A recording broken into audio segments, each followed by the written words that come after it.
universe is a sphere encased by successive coverings of the elements earth, water, fire, air, ether, intelligence, and ego. As a coconut has its hard outer shell and inner liquid, so the universe has its outer coverings and an inner space half filled with ocean water. On that ocean, another Vishnu expansion reclined on a serpent bed while being massaged by his consort Lakshmi.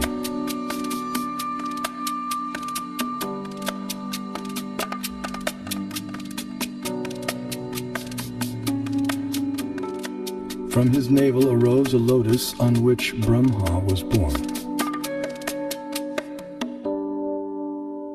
Initially, the universe was pitch dark and Brahma engaged in meditation. Then he was empowered to create the universe. This account of creation may appear fantastic to some, but modern scientific theories also require fantastic leaps of faith to explain the origin of the universe. Vedic cosmology explains that the universe is made up of 14 vertically arranged planetary systems, or lokas. Each system resembles a galaxy and comprises stars, planets, and other celestial bodies. The topmost planetary system is Satyaloka, the abode of Brahma, which is at a height of 1.87 billion miles above Earth. Below this Satyaloka planetary system is the Tapaloka planetary system, the abode of the ascetics, which is at a height of nearly 1 billion miles above the Earth. Here, the ascetics live in a solitary, serene environment conducive for yoga and meditation on transcendence. Their disciplined life of joyous austerity prepares them for returning back to the non-material world.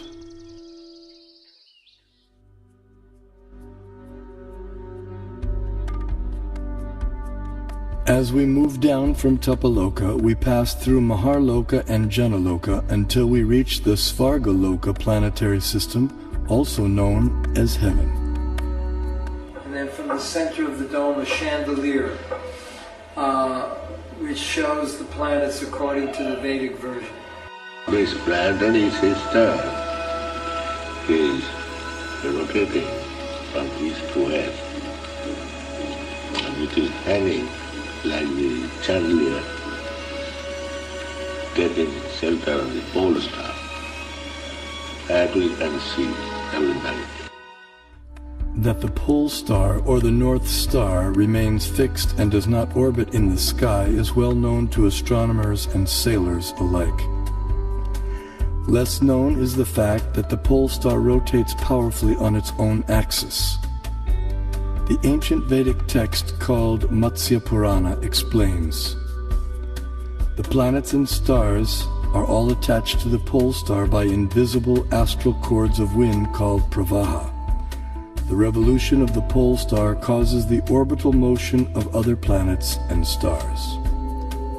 Through meditation, yogic astronomers visualize the planets and stars as different parts of the body of Shishumar, the transcendental dolphin. The pole star, the topmost of the heavenly planets, is like the capital of the middle universe. Here, the third form of Vishnu resides on an ocean of milk. In times of universal disturbances, the demigods headed by Brahma come here to appeal for help. The pole star is also the abode of Dhruva, a pure and exalted devotee of the Lord.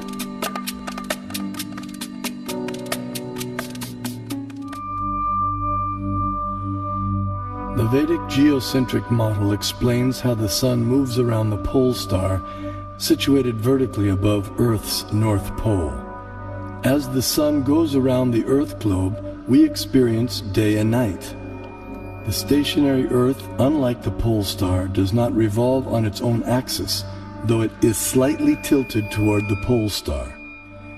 During summer in the northern hemisphere, the North Pole experiences 6 months of daylight. Conversely, during summer in the southern hemisphere, the South Pole experiences 6 months of daylight. These 6-month periods correspond to a day and night for the demigods living in the heavenly planetary system. Vedic cosmology accounts for this phenomena by the vertical motion of the sun, technically called Uttarayana and Dakshinayana. The sun moves upward on an incline for half a year and then downward for the next half.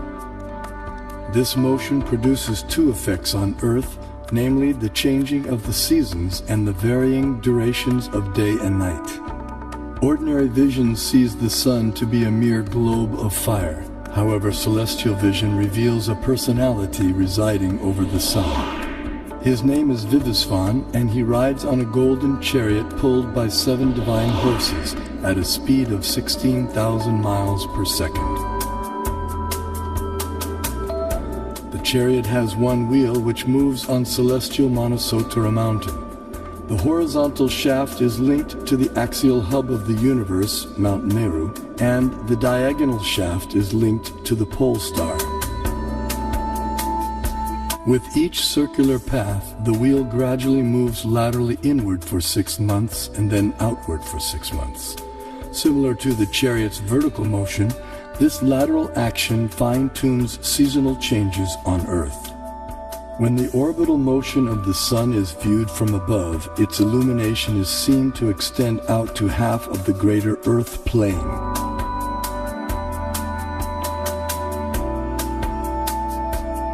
During its orbit, the sun passes over the 4 cities situated in the 4 cardinal directions. The city over which the sun is passing experiences noon, and the city in the opposite direction experiences midnight. The 2 other cities experience sunrise and sunset. Although Bhumandala literally means the circle or mandala of the earth, it has little in common with the earth on which we stand. The diameter of Bhumandala is given in the Bhagavatam, and it is about the size of the orbit of Uranus. Bhumandala is divided into a series of geographic features called oceans and islands. But these are geometrically perfect rings of cosmic size with no resemblance to irregular earthly continents. In the center of Bhumandala is the circular island of Jambudvip, with 9 subdivisions called Varshas. These include Bharatavarsha, which can be understood in one sense as India, and in another as the total area inhabited by ordinary human beings. Jambudvip is centered on the geometrically shaped Sumeru mountain, which represents the world axis and is surmounted by the city of Brahma, the universal creator.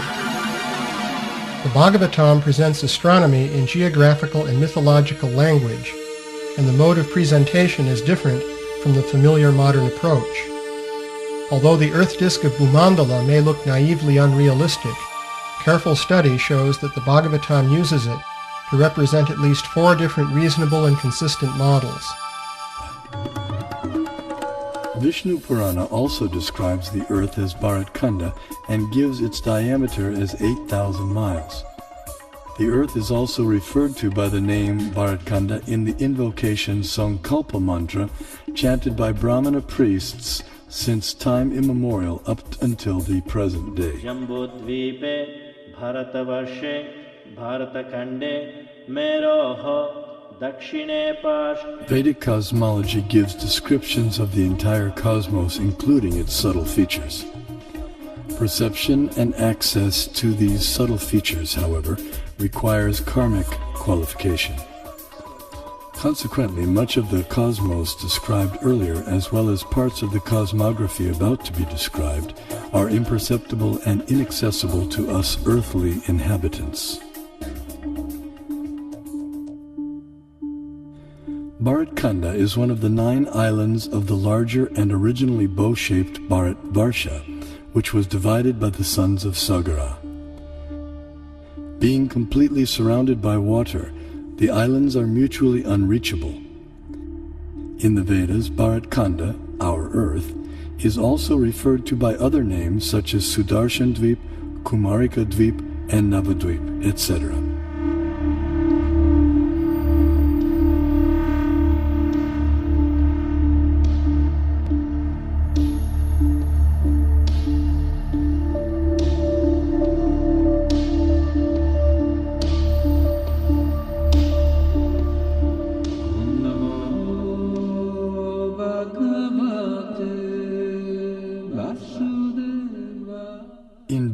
Varsha, the famous mountains known as the Himalayas are tall and immovable.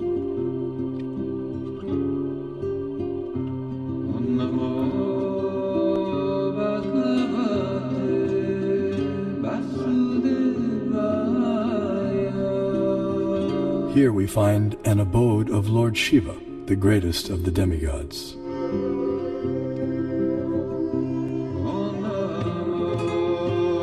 In the center of Jambudvip stands the most extraordinary divine golden mountain called Meru. Meru is shaped like an inverted cone, and it is the sporting place for the demigods. Around Meru are many supporting mountains called Kesara. Jambudvipa is 0.8 million miles in diameter and is surrounded by the saltwater ocean of the same width. On top of Mount Meru is a resort of Brahma called Manavati. The famous celestial river Ganges descends to the center of Manavati and then flows out into 4 directions. Surrounding Manavati in the 8 directions are the resort cities of the chief demigods. One of these cities is Amaravati, the resort of Indra, king of heaven. King Indra lives here in majestic opulence, attended to by musicians, dancers, and reciters. The greater earthly planetary system extends out to the edges of the universe and has a diameter of 4 billion miles. Known as Bhumandala, shaped like a lotus flower, it has 7 concentric islands and oceans with Mount Meru as its pericarp.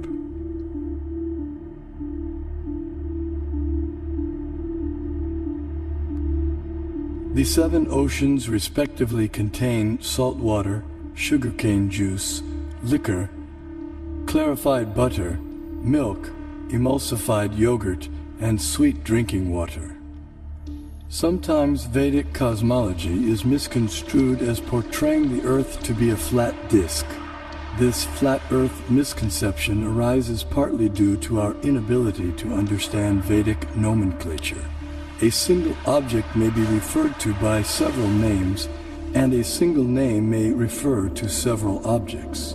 For example, the term Earth may be used to describe at least 6 different aspects of cosmology.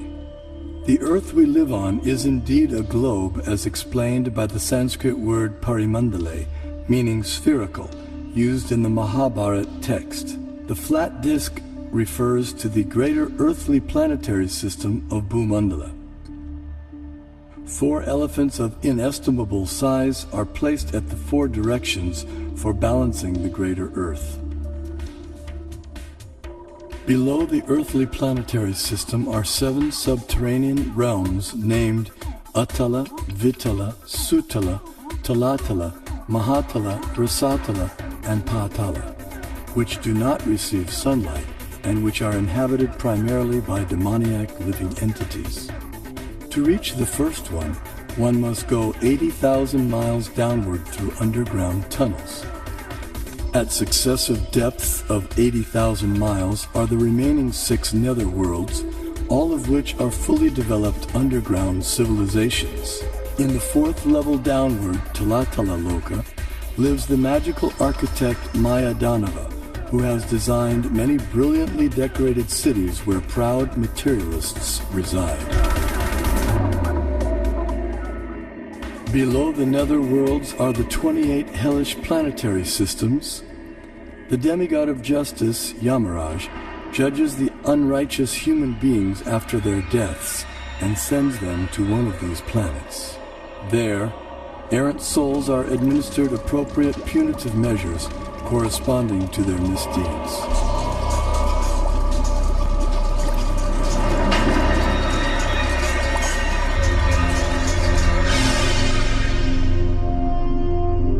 The earthly and subterranean planetary systems rest upon one of the hoods of the gigantic divine serpent, Shesha.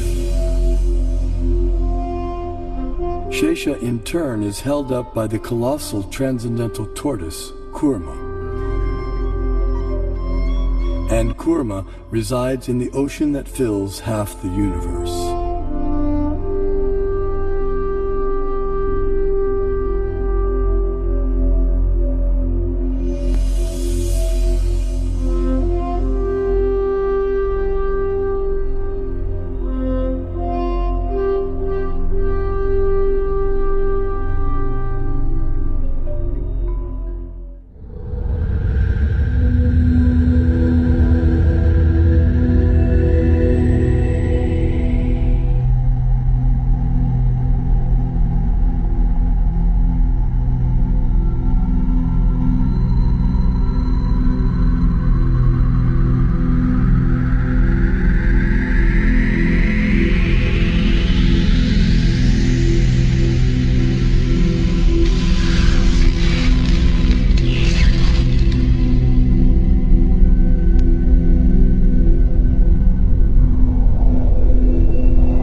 शशिवर्णं चतुर्भुजं प्रसन्नवदनं ध्यायेत् सर्वविघ्नोपशान्तये व्यासं वसिष्ठनप्तारं शक्तेः पौत्रमकल्मषम् पराशरात्मजं वन्दे शुकत